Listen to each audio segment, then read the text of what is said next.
Welcome, everyone, to another review episode this week on the Geek Buddies. Hey! Apparently, it's our Fosse episode for the Mandalorian there. Yeah, a little bit of the Heiress. That is the name of it, Chapter 11. The Heiress, directed by Bryce Dallas Howard. And this one, of course, picks up right where we left off on Chapter 10 with the broken down Razor's Crest landing on Trask and the two frog people reuniting. And we find out there are other Mandalorians. And finally, oh, by the way, spoiler alert! Spoiler alert! If you didn't see,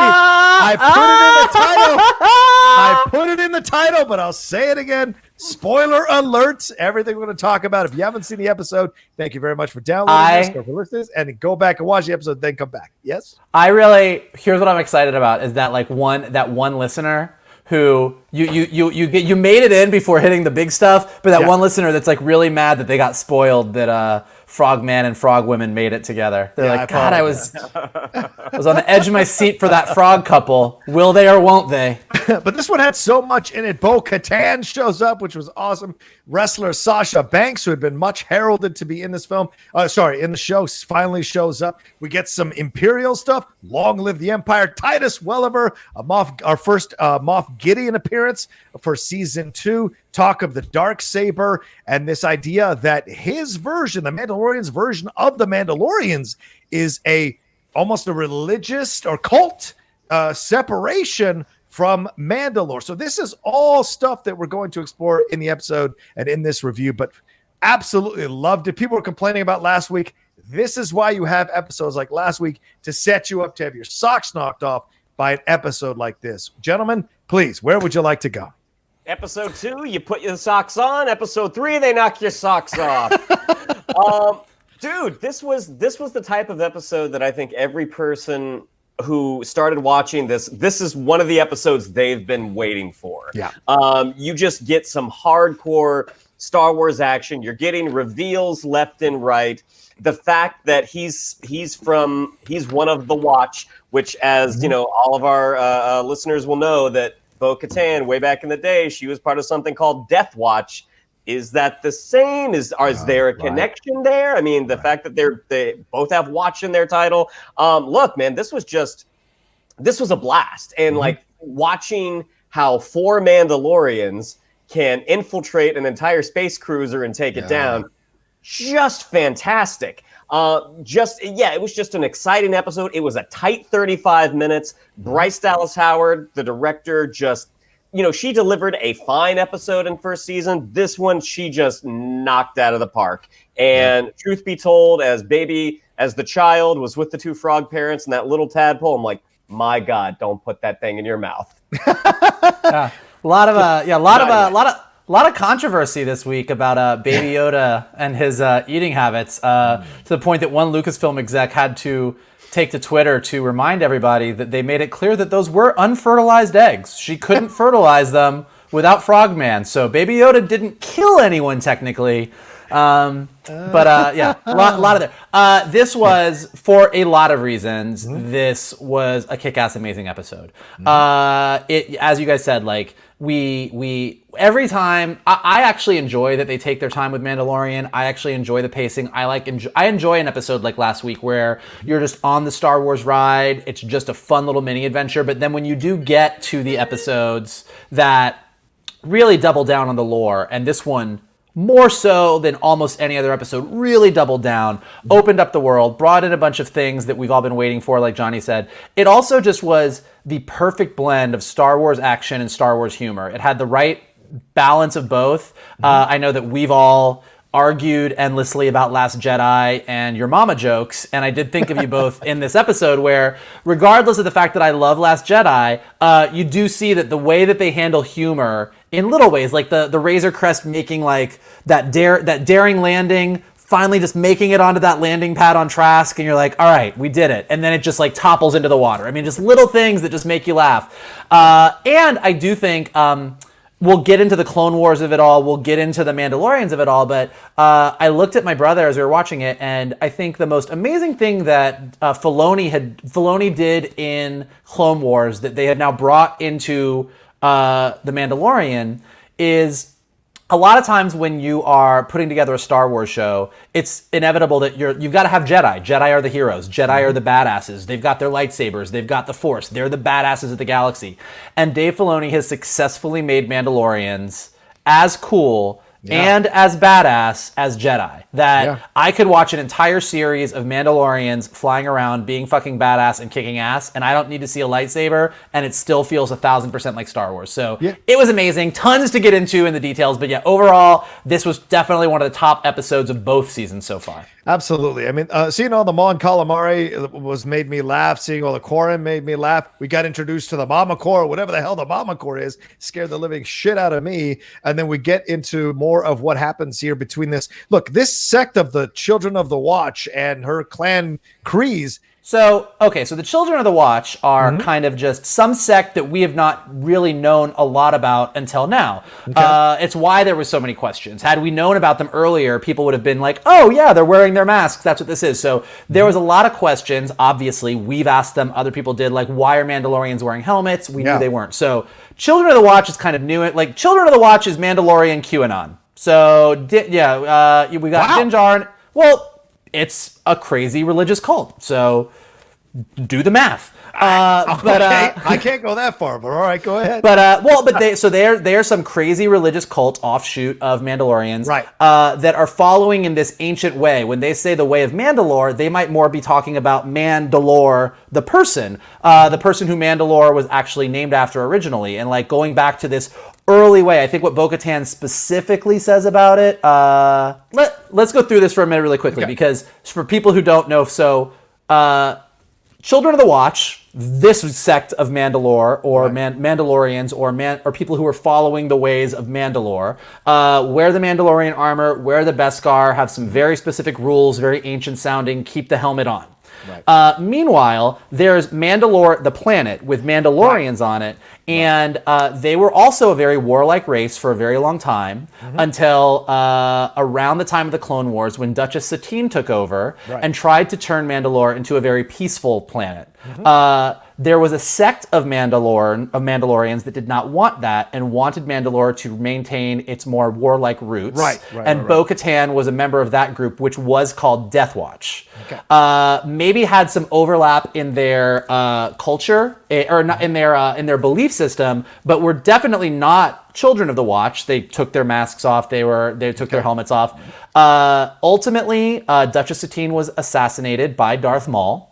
Darth Maul took control of Mandalore. Bo-Katan, no longer a member of Death Watch, but a member of her own sect, came in with the help of Ahsoka Tano, took back Mandalore.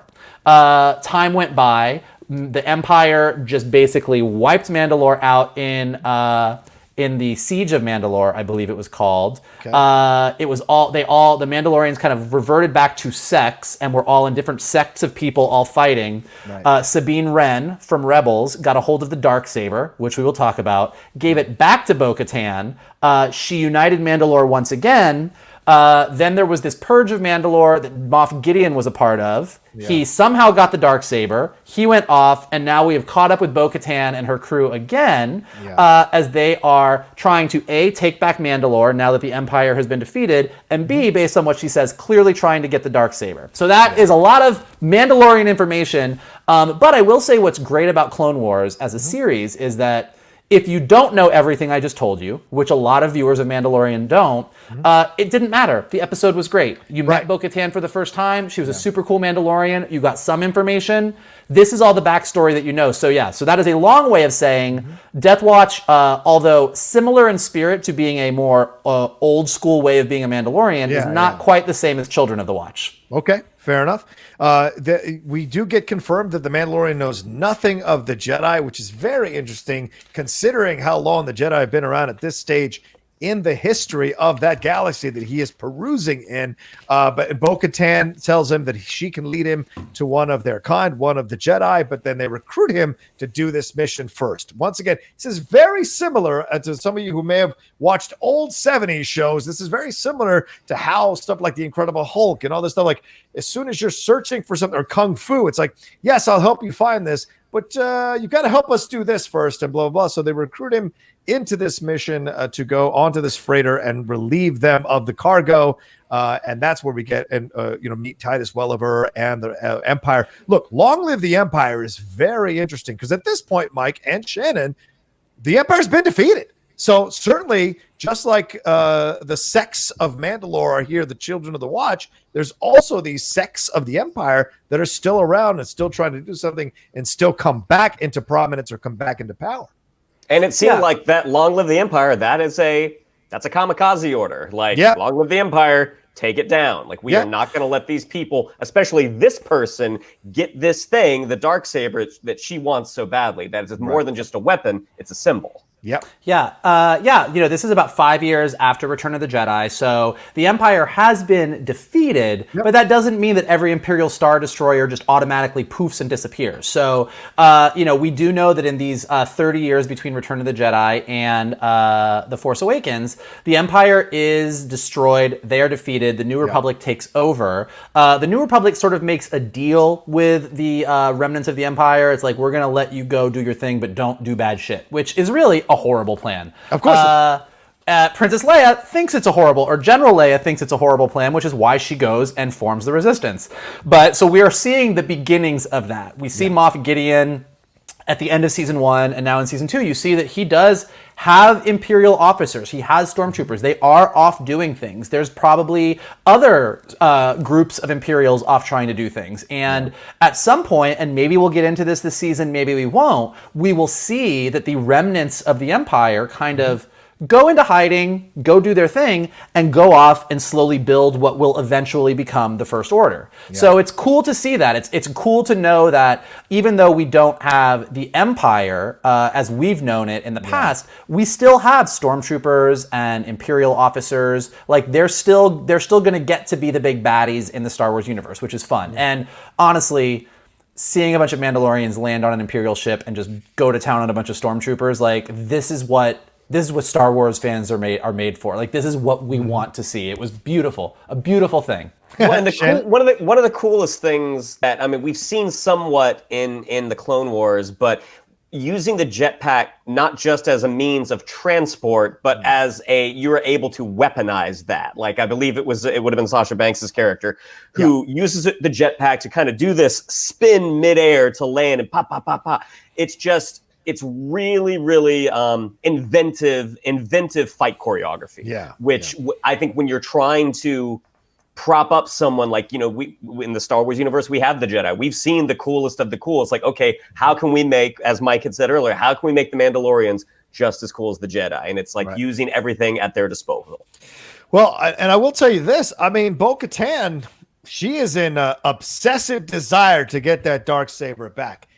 We have that reference to Empire Strikes Back when he says you've changed. I think it's Empire or Return of the Jedi, where he says you've changed the terms of the deal. It is Empire Strikes Back. He says it to Lando. Now I was waiting for her to say, "Pray that I don't change them again" or whatever, but she didn't. She said, "This is the way," which is like essentially saying this is the new way. So I love that exchange. Those little and even I saw shout out to Alex Damon on Star Wars Explained. That repurposed AT-AT that they used to grab the Razor's Crest might be a wink to Solo, her father's film that her father directed. So maybe Bryce doing a little wink. Oh, that's right. Yeah. Not only is that a great wink if it is, but it's also I loved the repurposed AT-AT as pulling the Razor Crest out of the water, because that's a great little bit of world building. It's little ways like that they remind us that this is 5 years after the Empire, and there's no reason that a bunch of people wouldn't have taken a piece of an AT-AT and been like, you know what? Let's use this for this instead. It's those little details that really make Star Wars feel like a lived-in universe, because they've really put the time in to think about this stuff. And it's really exciting. Let me ask you guys. Oh, sorry. Well, no, I was just going to say, thinking about the state of the Empire, like I think we had talked about in season 1, especially on Navarro, those stormtroopers looked a little worse for wear. I mean, their armor was very dirty. The actors that they had in looked exceptionally skinny, which is what you want when you're casting someone to put on armor. Is you don't want them to look big and bulky, but you get these skinny guys. So already the fact that they were in the armor and look skinny, it's like, okay, these have to be really small guys. But then you have Titus Welliver pop up, and especially in the original trilogy, the appearance of the Imperial officer, it's very crisp. Most of them were British, but you have this very crisp, very tucked up appearance. Whereas Titus Welliver, this is a man who you can look at and be like, oh, this man has been in the sun a lot. This is a weathered dude. And just the fact, like, oh, this is someone that's in charge now. That the Empire, they're working with what they have, which is not what they used to have. Right. I also think they do, in both season 1 and season 2, they do an amazingly good job of keeping the Imperial officers threatening. They are the big overall bad guys, but also really mining the comedy of the Imperial officers. Like in this episode when they were like, all right, that one guy was like, we're gonna hold the Mandalorians here. They open the door and they're like, close the doors. Like, just, I mean, there was just, which ones? All of them. All of them.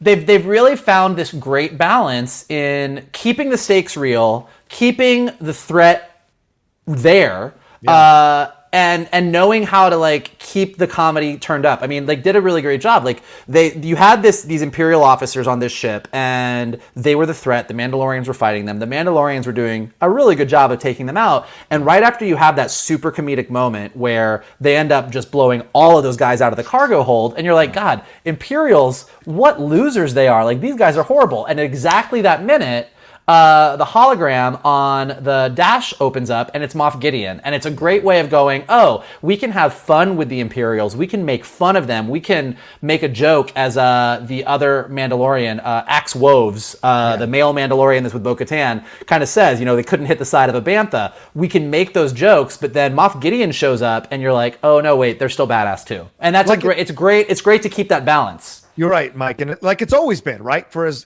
incompetent as stormtroopers were at time with their aim, there was always Darth Vader and the Emperor there to over. So we have, in essence, Moff Gideon is now this new lead. I mean, that sequence when he says to Titus Welliver's character, when he's like, we need backup. And he's like, how far have they gotten into the ship? You should have known that's off the table by now. And this idea, there is a ruthlessness to survive because they no longer are playing games. And Moff Gideon having the Darksaber, Moff Gideon being the focus of this, proves to me, that we're going to have him be a really cemented, strong badass that we've been missing in Star Wars for a little bit of time. And also because Orson Krennic never scared me. I mean, I don't know about other people. Orson Krennic never scared me, but Moff Gideon does. I think he brings the right kind of ruthlessness and even keel approach to everything that makes you even more worried about what he might do to survive and win. Yeah, Krennic was like that guy at the office who's just running around, kind of trying to tell everybody that he should get the credit, but literally everyone is ignoring him. Like, you're like, He's Dwight. He was Dwight. Krennic is the Dwight of the Star Wars universe. So you're like, I'm not super upset about this. Okay, let's take it easy on Ben Mendelsohn.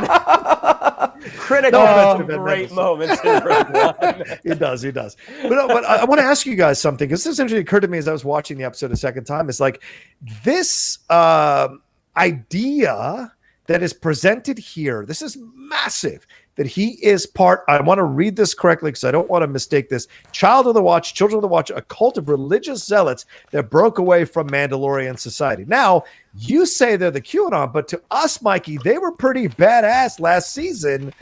So to all of a sudden start to undercut their power or their coolness Let me rephrase. No, I'm asking if the show is doing that. I'm asking if you. The show is, Bo-Katan's attitude.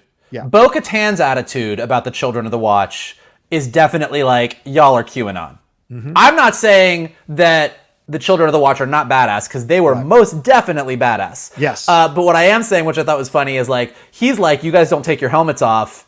And those three Mandalorians gave each other the look like, he's one of them. He's one of those ones. Like, it was definitely, and she does. She's the one that calls him a religious cult.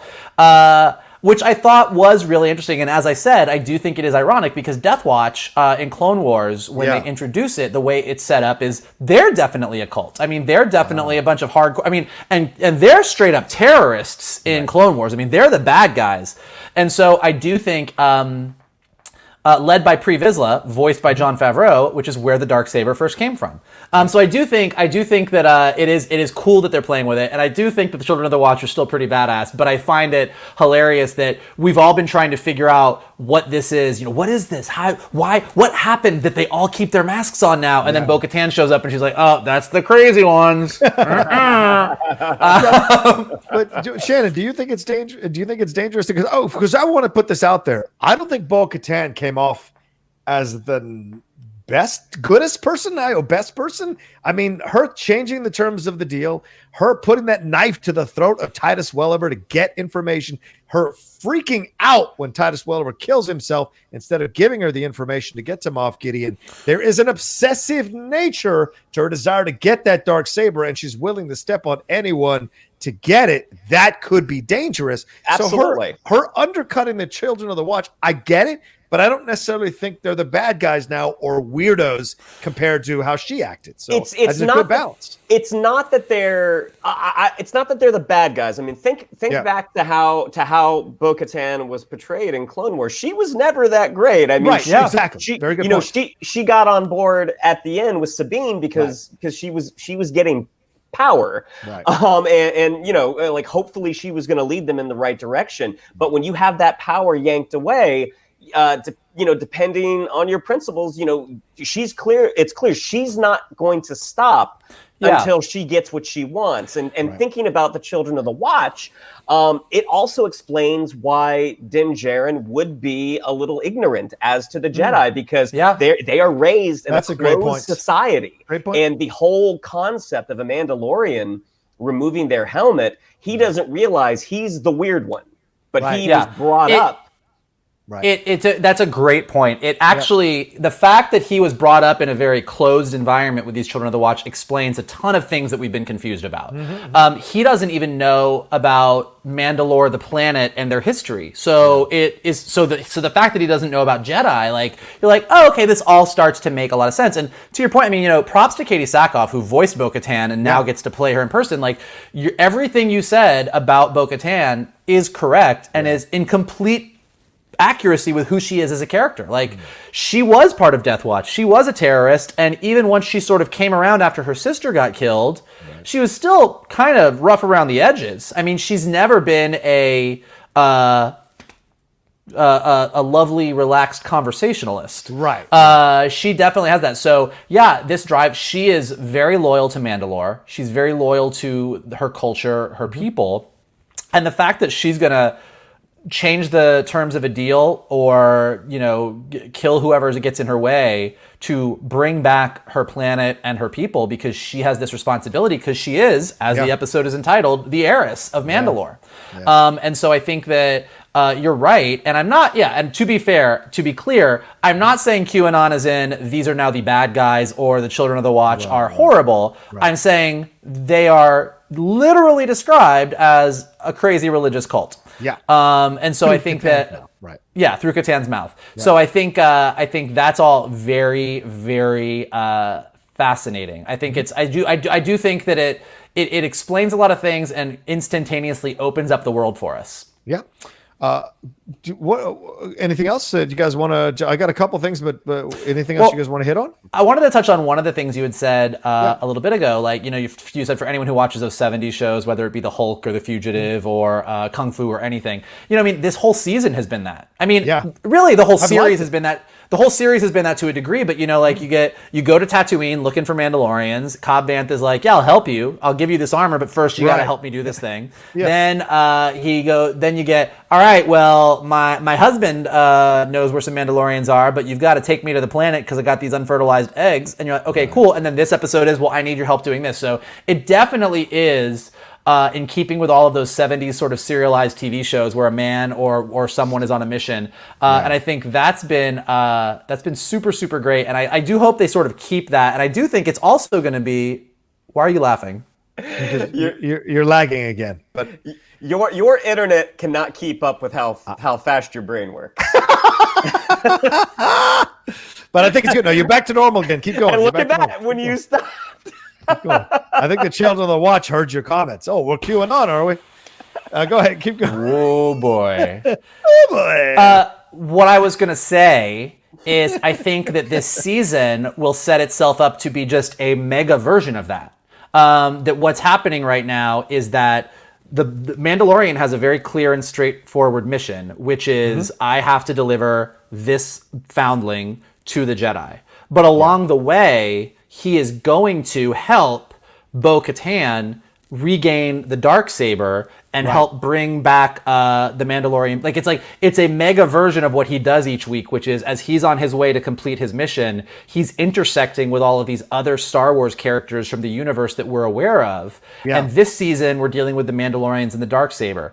Down the road, we may deal with him sort of intersecting with people who are going to be part of the Resistance. It's a cool way that they are touching on different parts of the Star Wars universe that we know about and using this character to help set things right as he goes on his own path and his own journey of self-discovery, which I think it's a cool way that they're doing it in episodic levels and on a bigger season-wide arc as well.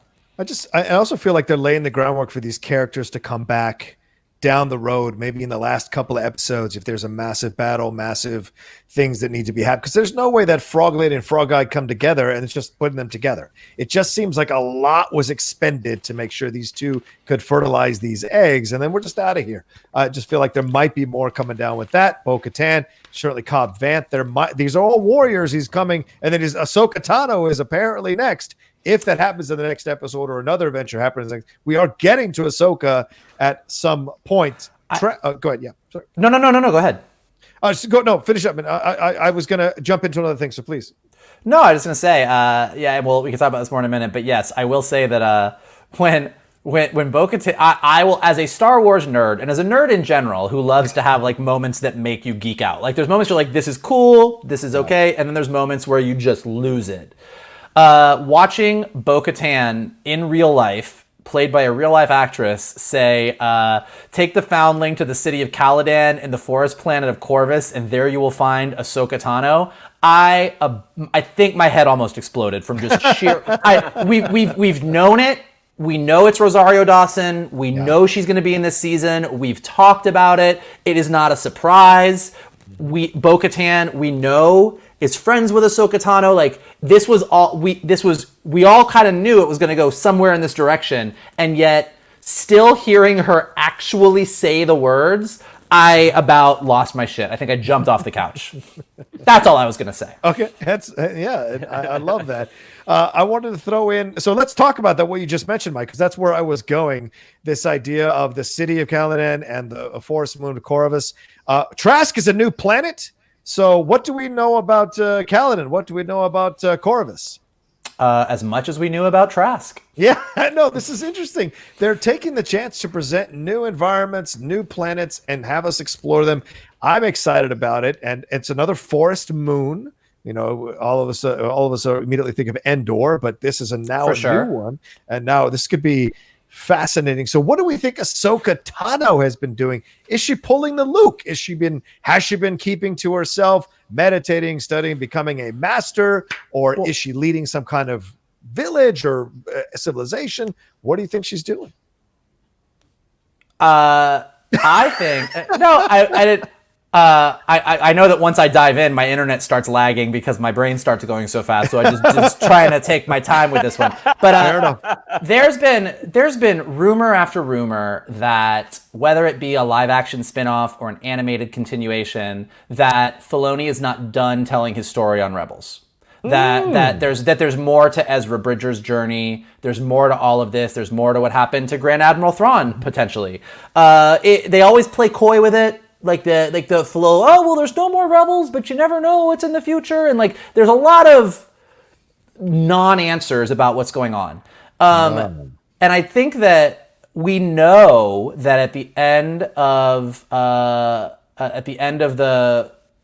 after the Battle of Endor, Ahsoka and Sabine Wren went off to look for Ezra Bridger.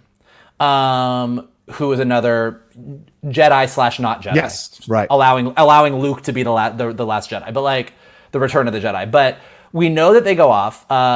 We don't know if right now is her time on Corvus, is this prior to her finding Ezra? Mm-hmm. Has she already found Ezra and returned and is settling down? But other than that, like Ahsoka's story is sort of wide open. So I think this is another opportunity for both Filoni, who has sort of charted Ahsoka's course thus far, and now Favreau, to sort of clue us in on where one of these Star Wars fan favorites is and what's going on with her. So I'm assuming that when we meet her, we'll get a little bit of context on whether she was successful on the Ezra thing, whether she hasn't succeeded on that yet. And that could lead us into Disney Plus and Lucasfilm announcing a new animated series that's a follow-up to Rebels, or this is going to be part of the story that weaves in. Because as we said before, I mean, Filoni and Favreau are charting the future course of Star Wars. Mm-hmm. What happened in episodes 7, 8, and 9, I think ultimately will be beloved by some and will be characters and storylines that will be used in future Star Wars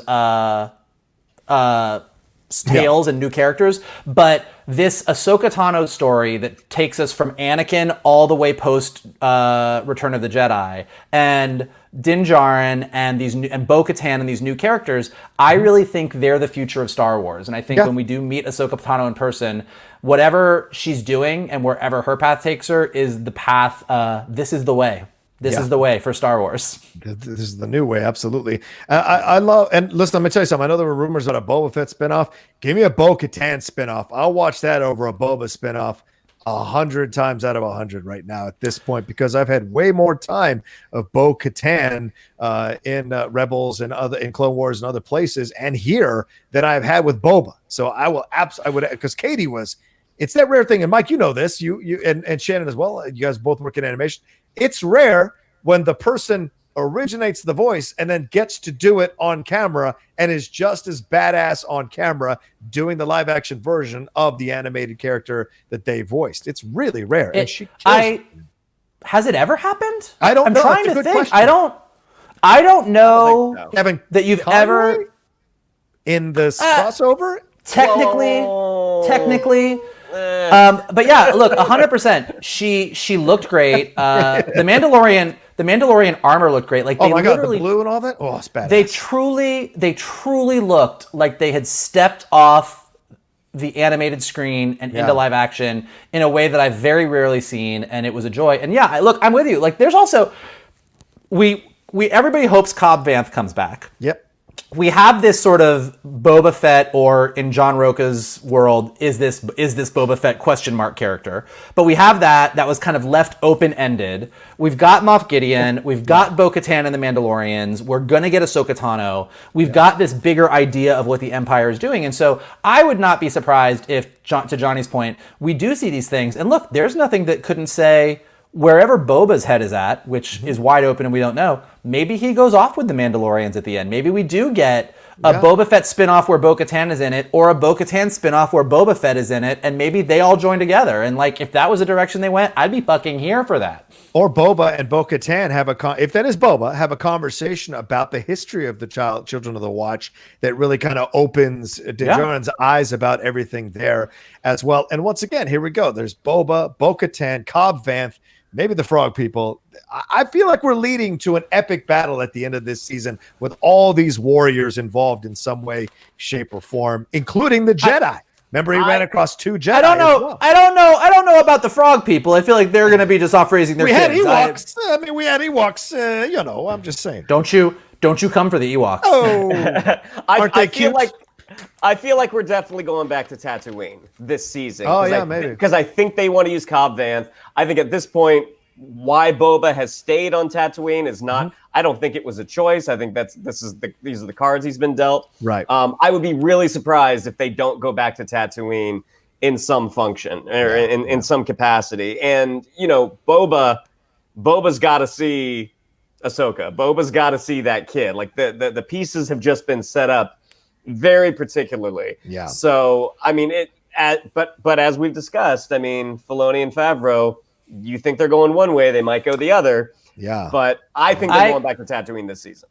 As far as geek moments go, they might be going back to Tatooine, but it just now occurred to me. Boba Fett, when he went to drop off Solo to Jabba the Hutt, he parked Slave One somewhere. Like, we don't know where Slave One is. Like, he parked it. He parked it in a garage somewhere, and then he fell in the Sarlacc pit, and it's sitting in a garage. If we have an episode where some shit goes down, and all of a sudden the Slave One comes out of hyperspace, everyone will fucking lose their shit, and I think that's a strong possibility. That's a lot of credits. That's a lot of days you leave that car in that garage. That's for sure. I mean, yeah, it's like in the garage. I mean, it's like when I go to the Grove and I like go see a movie, but then also get dinner, but then do some shopping, and then I like go to like put my little ticket in, and it's like that'll be $25. Like it's that. As Boba's dealing with that, but like 5 years. Yeah. Well, yeah. And think about Planet Burning Man and Rise of Skywalker, how that one dude ship sat there for 25 years. 25 years. Touched. That's true. Planet Burning Man. I do two last things because we got to wrap up here real quick. How did you feel about how Sasha Banks did playing one of the Mandalorians here alongside Bo-Katan? Her real name, Mercedes Varnado.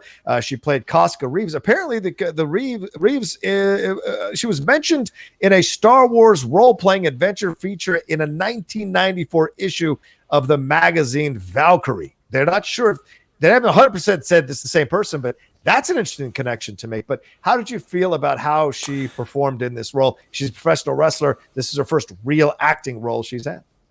Yeah, she did it. She did a really good job. I mean, she didn't do a ton, and she was flanked by three really good actors in Pedro Pascal. The guy, I think his name's Simon Cassianidis. Yeah, Cassianidis. Yeah, he's from Agents of Shield, and Katie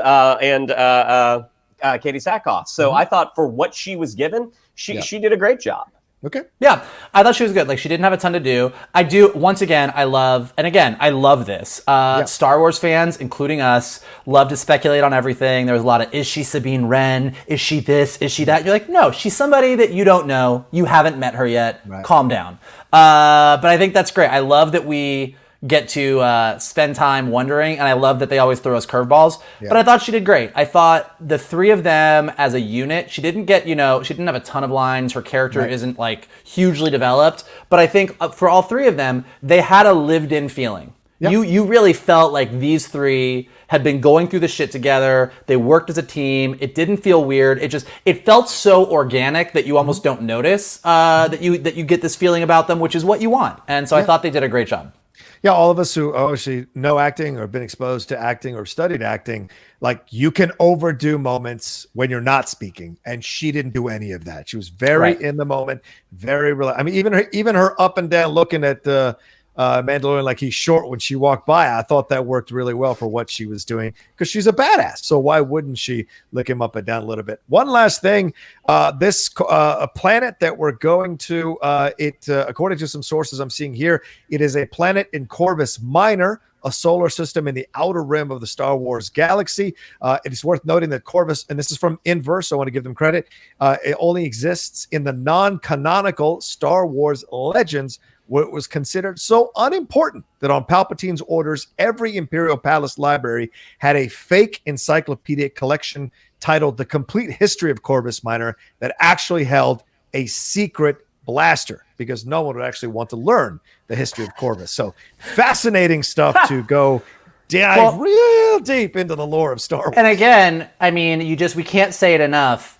In every single way, the nerdery of this show and the nerdery of Clone Wars, which Filoni did, has helped make this feel like this is Star Wars. Yeah. This is Star Wars in a way that other people have tried to do and have failed, and they do it so effortlessly. And it is with pulling something from the Star Wars Legends, the name of a planet, a character, like pulling the Cobb Vanth, or using the same sound effects for the Crate Dragon that Obi-Wan Kenobi used in Episode 4, or even with this episode, like there's little things like the alarm that they use on the Imperial ship is the exact same alarm that we first heard on the Death Star. Like, it's the exact same noises. And the way that they don't try and rewrite history, they don't try and rewrite the rule book for Star Wars. They use everything that's there to make this world feel like Star Wars, and yet at the same time are moving the story forward with new characters and new ideas and new worlds that seen before. And I just can't state enough from a storytelling standpoint, particularly on a brand as big as Star Wars, how hard that is to do and how easy they're making it look, which is absolutely amazing and fascinating. Yep. And Agreed. what I really love about that history that you talked about, John, how in every Imperial library inside this unimportant book is something very powerful. Yeah. At the real planet now, this planet that might not be that important, there's something powerful residing there in Ahsoka Tano. Yeah, or it's a means of deception as well, right? What you think is one thing is actually something way more dangerous. So and she, in that respect, they are very much in keeping with. There's a reason that Obi-Wan Kenobi went all the way out to the Outer Rim, because although Tatooine is very important to us as Star Wars fans, it was out in the middle of fucking nowhere. There's a reason that Yoda went to Dagobah. So Corvus is now another one of those planets where a Jedi can go just fucking veg out and chill and wait for the story to catch up to them. And so it looks like we're gonna find out about that next week. I did hear from a Star Wars insider or a Disney insider that within Disney, the world of Disney, episode 2 was looked at as the worst episode of the season. And that everything from episode 3 on is like gold. So so from all intention, like, you know, it seems like we're getting on this train now with the Heiress, and I have a feeling like this is just going to be fucking bonkers for the rest of the season. Yep, I'm looking forward to it. I hope your internet holds up as we do these reviews for every episode of this season, Michael Vogel, because we need your knowledge on this show. It's not going to happen. Not going to happen. Let's wrap up here. I got to jump on to a next show. Shannon, what do we got to tell him, my man? Yeah, if you'd like to follow us on social media, on Twitter, it's at @geek_buddies, on Instagram at @the_geek_buddies. If you'd like to follow me on social media, on Twitter, it's at Shannon_McClung, on Instagram at Shannon the Geek Buddy. If you would like to follow Mr. Vogel, it is at MK2. And if you would like to follow Mr. Rocha, it is at the Rocha Says. Mr. Vogel? If you have any knowledge of how the internet works and you would like to come over to my house, my address is... look, we love the conversation. These Mandalorian reviews have been great. We love to hear what you think. So definitely hit like below, subscribe to the Outlaw page, leave us some comments. What do you think's going to happen? What were you excited about this episode? If you are listening to us on Anchor or Spotify or Apple Podcasts, leave us some stars, leave us some rankings, leave us some comments. It always helps us move up so more people can find us. And most importantly, share this on Twitter, share this on Facebook. If your friend is confused about what's going on in Mandalorian, send them a link to this episode. The more people that join in on the conversation, the longer that we will be your Geek Buddies. There you go. That's a good, I couldn't put it better myself. Thank you, gentlemen. And thank you all for watching this. And don't forget to share it with everybody that you know. And please give us some love. Give us some love. We're trying to get more and more views on these reviews, and we love doing them. So don't be remiss in sending it out. And come back and join us again next week as we do another review here for the Geek Buddies. Hey!